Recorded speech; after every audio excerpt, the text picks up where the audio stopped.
What's the difference between trademark and copyright?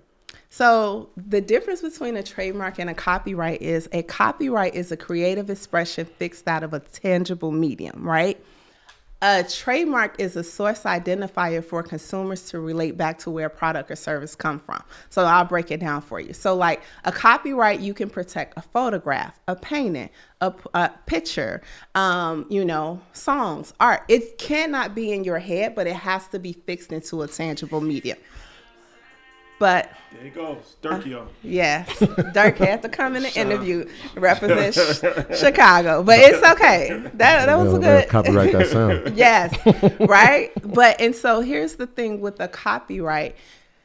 A lot of entrepreneurs don't understand that whoever the creator of the copyright is, that is who is the owner of the copyright. Under the law, it said the creator who births the creation is the copyright owner. Now, why is that important? Because as entrepreneurs, we hire graphic designers, we hire photographers, we hire people to come in and create creative works for our businesses, right? Have you ever hired someone to create a logo for you? Yeah. Yeah, right? And by paying them, you think you own that logo. It's yours, right? Well, I know different, but yeah. Yeah, right. Most people, and it sounds like it makes sense, but unfortunately, because they created the logo, they're actually the copyright owner of the logo, unless you have them transfer their rights in writing. Now, some people think, well, it can be no, it has to be in writing. And so usually you will have them transfer it through a work for hire agreement. So like a company like Disney, who is creating amazing copyrights and multiple copyrights, the company is not creating, it's actually people there. But all of those people who are creating it, they're on work for hire agreements. Mm-hmm. So, okay. So, how do you increase the value of a trademark? I always tell people you have to start with great quality products and services for the value of your trademarks to increase and go up, right? I'm a brand buyer, right? I like certain brands. Like it's certain soaps that I use. I'm only going to use a certain type of deodorant, right? Like I'm a brand buyer, and a lot of people are, right? Like some people, I don't drink pop anymore. We call it pop from Chicago, right? What do y'all call it here in New York? Soda. Yeah. Okay. So are you guys like a Coca-Cola or a Pepsi kind of? Oh, man, it's going to be tough. If I had to, it would probably be Coke. It'd be Coke? Yeah. Oh my God, you probably gonna get in trouble because you're from New York, right? And they it's a real battle with Pepsi and Coke. What about you? I don't drink soda. Yeah. But if you had to, because I don't drink it either, but I have a pick if I had to pick one. If I had to, I don't know. I would probably say Coca-Cola because I think that the brand is stronger than Pepsi. I just identify that as a stronger. Like I don't eat fast food. But if I had to, I would probably McDonald's is a stronger brand than Wendy's.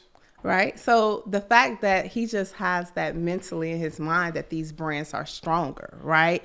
It's because of how they are boldly and notoriously representing the brand in the marketplace. And as business owners, that's what we have to do in order to increase the value, right? Mm-hmm. You guys did a great job with increasing the value of Earn Your Leisure, right? And so now people want to be attached to it. They want to be a part of it. And so it's just like, you got to just for me, when I picked the Biz Lawyer as an Instagram handle, I was just trying to pick a cute name on Instagram.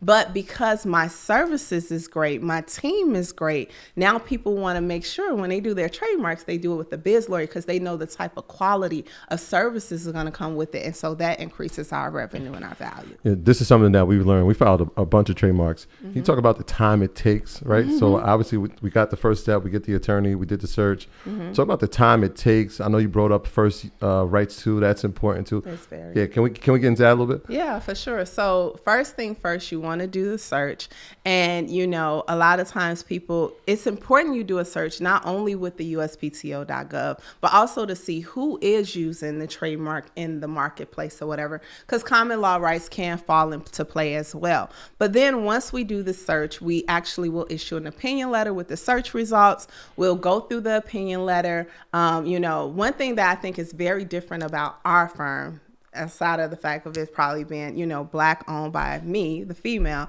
But one thing we do is we counsel and advise our clients based on the search results. Not a lot of people do that. They do the research and they just file the application, or they don't, right? We tell our clients, and also too, if we see challenges, we create strategy on how we can possibly win a trademark, especially if the client already has invested thousands of dollars into the brand. But once we do that, we get it on file. Now, here's the thing. A trademark application used to take about 3 to 4 months for the government to review it. But now, because after COVID, I feel like a lot of people was empowered to become entrepreneurs, but also a lot of people are more educated. So people have filed trademarks. Actually, during COVID, the most trademarks ever in history was filed. Really? Okay. Yes. And so, now it has pushed the government review time back to actually 8 to 9 months. So now it takes them 8 to 9 months just to review the application. Once they review the application, they can either approve it or issue an office action.